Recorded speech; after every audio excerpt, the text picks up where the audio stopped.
If grocery shopping with kids feels overwhelming, I understand. I used to avoid grocery shopping with my kids, but today's trip actually went really well. So while you watch me shop, I wanted to share 7 tips that I learned through my shopping experience. Let's just jump right into tip number 1. Time of day matters. One thing that helped right away was the time we went. We went around midday on a weekday, and I could immediately feel the difference. The store was slower, people were nicer, everything just felt less rushed. The people were patient, the aisles felt easier to move around because there wasn't a lot of people, and the whole experience was less intense overall. Even the workers were so kind and helped me bring my bags to the car after. It was also bright outside, which honestly helped me mentally too, because then it doesn't feel like I spent my whole day inside running one errand. That kind of environment matters more than people realize. Sometimes we blame ourselves or our children when really the setting is just overstimulating. When the space feels calmer, the trip usually feels calmer too. But their energy levels has a big part to play in their calmness, which leads me to tip number 2. Work with their nap. We actually went before nap time, which normally could make me nervous, but they weren't overly tired yet, and that made a big difference. Then by the time we left the store, the movement of the car helped them to fall asleep. I really tried to work with naps instead of against them, because if a child is overtired, even simple things can feel hard. I mean, girl, you know about that. Waiting in line feels harder, sitting still feels harder, hearing no feels harder. It doesn't mean they're trying to be difficult, they're just tired. Sometimes as parents, we can't interpret behavior as defiance when it's actually exhaustion. So if I can go after naps, great. If not, sometimes I know one may fall asleep in the car, and I plan around that too. Listen, timing won't be perfect, but even being aware of sleep needs helps so much.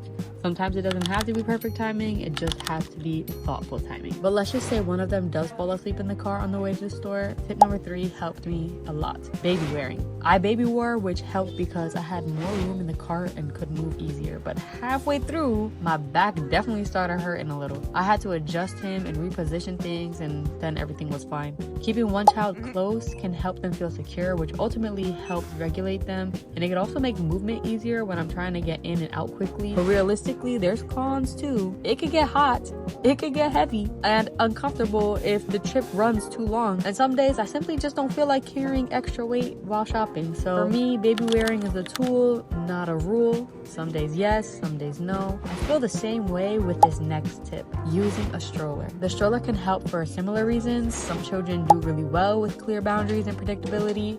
They know when they're sitting, what's expected, and the transitions into the store feel easier. For some kids, structure creates peace. But there are downsides too. I mean, it takes space. It can be awkward in tighter aisles. Loading groceries and kids can become more complicated, and some children hate being strapped in. One thing I've learned is that temperament matters. What helps one child may frustrate another. So I originally thought about bringing the stroller, but ultimately decided not to. I was doing a bigger grocery trip, and the stroller would have taken too much space and just made things way harder. Sometimes the tool that helps one day becomes the thing that slows you down another. You really have to decide based on the trip. But what's a definite yes for me is tip number 5. Bring snacks and drinks. Snacks help so much, but I'm learning it's not just bringing snacks, it's bringing the right snacks. Some foods make a huge mess or get thrown quickly, so finger foods like bars or cleaner snacks usually work better for errands. Sometimes the smallest preparation makes the biggest difference. I almost always bring snacks and drinks with me wherever I go, so this is one of those things that seems small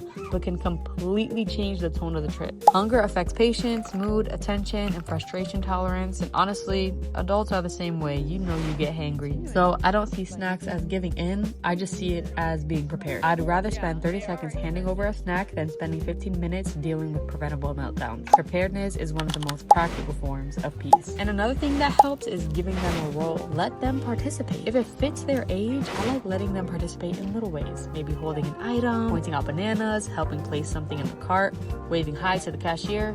Small things like that. Children often respond when they feel included. A lot of little ones naturally want connection and involvement, and they're learning how the world works. So when they get to help, it can shift the trip from restraint to engagement. It also slows me down in a healthy way and reminds me they're people with curiosity, not tasks to manage. Not every trip allows this, but when it does, it helps. But in every grocery trip, regardless of how big or small, you need to do tip number 7. Make a list. list. Having a list helps so much. Yes, it helps you remember what you need and move faster, but it also helps with reducing mental load. When I'm wandering, deciding, backtracking, trying to remember everything while parenting, I just feel more stressed. And children often sense that emotional tone of the adult leading them. When I feel scattered, everything feels more chaotic. But when I feel clear, the trip often feels steadier. The quicker I can shop with intention, the smoother the trip tends to be. Honestly, this trip reminded me that errands don't always have to feel miserable. Sometimes a few thoughtful decisions like timing, snacks, expectations, flexibility can change everything. Motherhood keeps teaching me that preparation helps,